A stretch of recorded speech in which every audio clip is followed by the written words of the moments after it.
దీంట్లో ఏంటంటే మనం examples of CPU. So, some of the examples ఏంటో చూద్దాం. దాంతో పాటు ఒక ప్రోగ్రామ్ అనేది ఎలా ఎగ్జిక్యూట్ అవుతుందో సైకిల్ చూద్దాం. So, first of all program అంటే ఏంటి? Program is nothing but set of instructions. Program అంటే ఏంటి? Set of instructions. Set of instructions form a program. Set of programs form a software. ఇయన్నీ ఎక్కడుంటాయి? మన సీపీయూ లోపల మనం ఎక్కడుంటాయంటే ఫస్ట్ మన మెమరీలో ఉంటాయి. మెమరీ నుంచి సీపీయూ అనేది ప్రాసెస్ చేస్తుంది ఈ set of instructions. Next again instructions is divided into set of micro operations. ఏంటంటే set of micro operations. So, ఆ మైక్రో ఆపరేషన్స్ ఏంటి అంటే గనక, మనకి మీరు ఇన్ డెప్త్ అవసరం లేదు. సపోజ్ రిజిస్టర్ 1 ఉంది. ఈ రిజిస్టర్ 1లోకి R2 ప్లస్ రిజిస్టర్ 2లో ఉన్న డేటాని, రిజిస్టర్ 3లో ఉన్న డేటాని మనం R1లోకి స్టోర్ చేయాలి. సో, దీంట్లో ఏంటి some micro operations. First micro operations ఏంటి? యాడ్. దేన్ని చేయాలి? యాడ్ లేకపోతే యాడ్ కన్నా ఫస్ట్ లోడ్. R2లోకి ఏదైనా ఒక వాల్యూని లోడ్ చేయాలి. సో, లోడ్ అనేది ఒక micro operation. Next load R2. Next load R3. So, ఇదంతా ఒక ఇన్‌స్ట్రక్షను. సో, ఇన్‌స్ట్రక్షన్స్‌కి ఎన్ని మైక్రో ఆపరేషన్స్ పెర్ఫార్మ్ చేసాం? లోడ్ R3 అంటే రిజిస్టర్ 2లోకి ఒక వాల్యూని లోడ్ చేసాం. రిజిస్టర్ 3లోకి ఒక వాల్యూని లోడ్ చేసాం. ఈ లోడ్ చేసిన దాన్ని యాడ్ చేసాం. Next add R2, R3. So, next move R1, R2. R3లో యాడ్ అయింది. R2లో యాడ్ అయిందనుకోండి. నెక్స్ట్ R2లోది R1లోకి తీసుకొచ్చాం. సో, ఒక మైక్రో ఇదొక ఇన్‌స్ట్రక్షను. ఈ ఇన్‌స్ట్రక్షన్‌కి ఎన్ని మైక్రో ఆపరేషన్స్ పెర్ఫార్మ్ చేసిందో చూడండి. సో, ఇయన్నీ మైక్రో ఆపరేషన్స్. సో, మీరు ఒక ఇన్‌స్ట్రక్షన్స్‌కి ఒక ప్రోగ్రామ్ లోపల ఇన్‌స్ట్రక్షన్స్ ఇంతలా ఎగ్జిక్యూట్ అవుతుందనమాట. సో, ప్రోగ్రామ్ లోపల ఒక ఇన్‌స్ట్రక్షన్ ఏంటి? జస్ట్ 2 నంబర్స్‌ని యాడ్ చేయడానికి ఇన్ని మైక్రో ఆపరేషన్స్ పెర్ఫార్మ్ చేసింది. సో, అసలు ఎలా ఎగ్జిక్యూట్ అవుతుందంటే గనక, సో, ఫస్ట్ ఆఫ్ ఆల్ అసలు ప్రోగ్రామ్ అనేది ఎక్కడుంటుందంటే గనక, మెమరీ యూనిట్‌లో ఉంటుంది. సో, చెప్పాను కదా! Program is a set of instructions or sequence of instructions. So, సీక్వెన్స్‌లో ఉంటుంది. సో, ఎలా ఎగ్జిక్యూట్ అవుతుందంటే గనక, ఒక సైకిల్ అనేది ఉంటుంది. సో, ఎలా పడితే అలా ఎగ్జిక్యూట్ అవ్వకూడదు. సెట్ ఆఫ్ ఇన్‌స్ట్రక్షన్స్ ఉన్నాయనుకోండి. సో, ఒక ప్రోగ్రామ్ ఉంది. Set of instructions. సో, సీక్వెన్స్‌లో అవ్వాలి. 0, 1, 2, 3, 4. సో, ఫస్ట్ ఈ ఒక్క ఇన్‌స్ట్రక్షన్ ఎగ్జిక్యూట్ అవ్వడానికి ఒక సైకిల్ అనేది పెర్ఫార్మ్ అవ్వాలి. సో, సైకిల్ ఏంటంటే ఫస్ట్ వన్ ఏంటంటే ఆ ఇన్‌స్ట్రక్షన్ ఫెచ్ చేసుకోవాలి. సో, సైకిల్‌లో ఫస్ట్ వన్ ఏంటంటే ఫెచ్చింగ్. ఎక్కడి నుంచి? మెమరీ నుంచి ప్రాసెసర్‌కి ఫెచ్చింగ్ చేసుకోవాలి. చెప్పాను కదా! సో, ఇలా ఉందనుకోండి. 0, 1, 2, 3, 4, 5 అలా సెట్ ఆఫ్ ఇన్‌స్ట్రక్షన్స్ ఉన్నాయి. ఈ 0th ఇన్‌స్ట్రక్షన్స్‌ని ఫస్ట్ సీపీయూ తెచ్చుకోవాలి.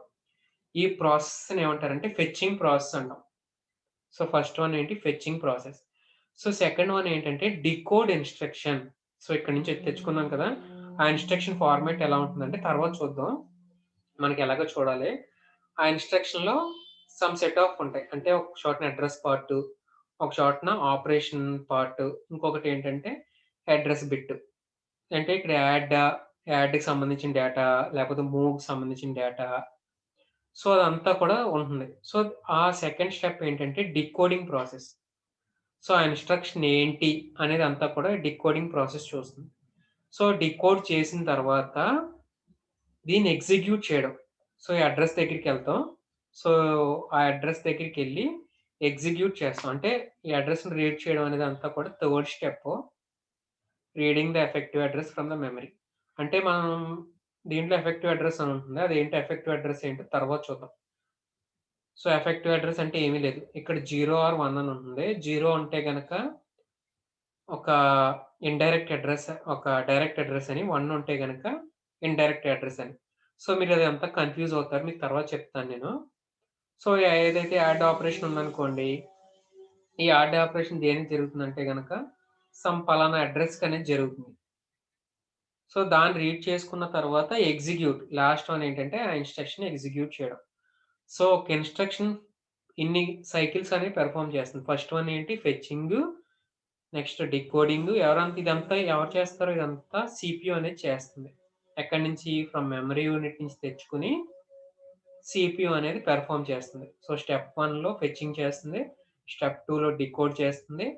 స్టెప్ 3లో అడ్రెస్ ఏంటి? ఏ టైప్ ఆఫ్ అడ్రెస్‌ను డిజైన్ చేసుకొని ఎగ్జిక్యూట్ చేసిన తర్వాత మళ్ళీ ఎక్కడికి పంపాలి? ఎగ్జిక్యూట్ చేసిన తర్వాత మళ్ళీ it must be send to memory unit. So, ఈ ఒక్క ఇన్‌స్ట్రక్షన్ అయిపోయిన తర్వాత ఇదే సైకిల్ మళ్ళీ ఏం చేయాలి? మళ్ళీ 0th ఇన్‌స్ట్రక్షన్ ఎగ్జిక్యూట్ అయింది. ఈ ఫస్ట్ ఇన్‌స్ట్రక్షన్. సెకండ్ అలా ఒక ఇన్‌స్ట్రక్షన్ ఎగ్జిక్యూట్ అవ్వడానికి ఇన్ని సైకిల్స్ అనేవి పెర్ఫార్మ్ చేస్తుంది. ఎవరు? సీపీయూ. సో, ఇదిగోండి. సో, దాన్ని machine cycle. So, first main memory నుంచి ఇన్‌స్ట్రక్షన్ ఫెచ్ చేసుకుంటుంది. సీపీయూ అంటే కంట్రోల్ యూనిట్ అనేది ఫెచ్ చేసుకుంటుంది. ఆ ఫెచ్ చేసుకున్న తర్వాత కంట్రోల్ యూనిటే ఆ ఇన్‌స్ట్రక్షన్‌ని డీకోడ్ చేస్తుంది స్టెప్ 2.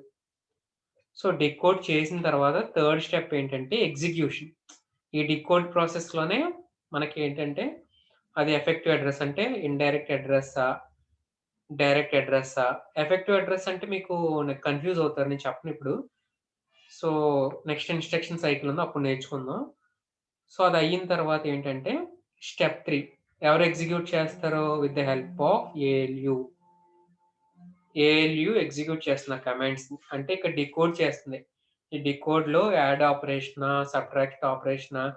లేకపోతే ఈ సబ్ట్రాక్ట్ ఆపరేషన్ దేనికి జరగాలి అంతా కూడా ఎగ్జిక్యూట్ చేసి ఏఎల్యూకి పంపుతుంది. ఏఎల్యూ మెమరీ ఎగ్జిక్యూట్ చేస్తుంది. అదయిన తర్వాత రిజల్ట్స్‌ని మళ్ళీ మెమరీకి చేస్తుంది. సో, ఒక ఇన్‌స్ట్రక్షన్‌ని ప్రోగ్రామ్ అంటే చెప్పాను కదా! Set of instruction. సో, ఒక్కొక్క ఇన్‌స్ట్రక్షన్స్‌కి ఇన్ని స్టెప్స్ ఫాలో అవుతుందనమాట. సో, ఇలా రీడ్ చేసుకుంటుంది మన సీపీయూ అనేదాన్ని. డేటా ఇలా మెమరీ లొకేషన్‌లో ఇలా ఉంటుంది. సో, డేటా నుంచి డేటా ఫ్రమ్ మెమరీని లేకపోతే అడ్రెస్‌ని రీడ్ చేసుకుంటుంది. సో, ఏంటంటే ఈ బస్సులు ఇదంతా bus. Data bus, address bus. Memory unit నుంచి అడ్రెస్‌ని రీడ్ చేసుకుంటుంది, రైట్ చేసుకుంటుంది. అలాగే డేటాను తెచ్చుకుంటుంది, డేటాను పంపుతుంది CPU. So, coming to types of CPUs ఏంటంటే based upon the clock speed అనేది చాలా టైప్స్ ఆఫ్ సీపీయూస్ కింద డివైడ్ అయ్యాయి. సో, ఫస్ట్ ఆఫ్ ఆల్ చెప్పాను కదా! ఇంటెల్ 4004 అనేది రిలీజ్ అయిందని. So, over the history of computer processors, the clock speed and capabilities of processor have dramatically improved. So, మనకి 1971 నుంచి లేటెస్ట్ 2021 వరకు అరౌండ్ ఎన్ని ఇయర్స్ అండి 50 ఇయర్స్‌లో చాలా డ్రాస్టికల్‌గా ఇంప్రూవ్ అయింది. సో, ఇంటెల్ 4004లో అరౌండ్ ఎన్ని ట్రాన్సిస్టర్స్ ఉన్నాయి? 2300 ట్రాన్సిస్టర్స్ ఉన్నాయి. Next it can perform 60,000 operations per సెకండ్‌కి. సో, పెంటియమ్ దాని తర్వాత పెంటియమ్ అంటే అరౌండ్ 2000స్‌లో వచ్చింది. ఆ ప్రాసెసర్స్‌కి అరౌండ్ ఇన్ని ట్రాన్సిస్టర్స్ ఉన్నాయి. అరౌండ్ ఇన్ని ఇన్‌స్ట్రక్షన్స్ అనేవి పెర్ఫార్మ్ చేయగలదు. సో, నెక్స్ట్ వన్ ఏంటంటే ఇప్పుడు లేటెస్ట్‌గా ఇంటెల్ ఐ7 అనేది తీసుకున్నామనుకోండి. అరౌండ్ 1.8 బిలియన్ ట్రాన్సిస్టర్స్ ఉంటాయని చెప్పాను కదా! అండ్ అరౌండ్ చాలా operations around billions of instructions at a second perform అవుతుంది. ఇప్పుడు ఇన్‌స్ట్రక్షన్ చూసాం కదా! ఒక ఇన్‌స్ట్రక్షన్‌కి ఎన్ని సైకిల్స్ పెర్ఫార్మ్ చేసింది? మనం నేర్చుకోవడానికే ఒక ఇన్‌స్ట్రక్షన్ గురించి నేర్చుకోవడానికే ఒక 5 మినిట్స్ పడుతుంది. కానీ సీపీయూ ఎట్ ఎ టైమ్ ఇన్ని దీనికి ట్రిపుల్ ఇన్‌స్ట్రక్షన్స్‌ని పర్ సెకండ్ అనేది ఎగ్జిక్యూట్ చేస్తుంది.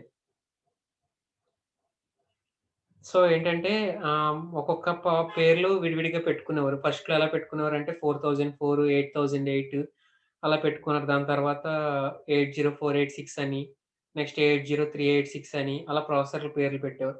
దాని తర్వాత ఎప్పుడైతే పెంటియమ్ వచ్చిందో, పెంటియమ్ తర్వాత ఏంటంటే ఎథలాన్ అని, జ్యూరాన్ అని, పెంటియమ్ అని, సెల్రాన్ అని అలా డిఫరెంట్ టైప్స్ ఆఫ్ నేమ్స్ పెట్టుకున్నారు. సో, అలా అలా ఒక కంపెనీ వాళ్ళు ఒకళ్ళు పెట్టుకున్నారంటే గనక నెక్స్ట్ ఆళ్ళు కూడా మిగతా వాళ్ళు కూడా అలాగే పెట్టుకునేవారు.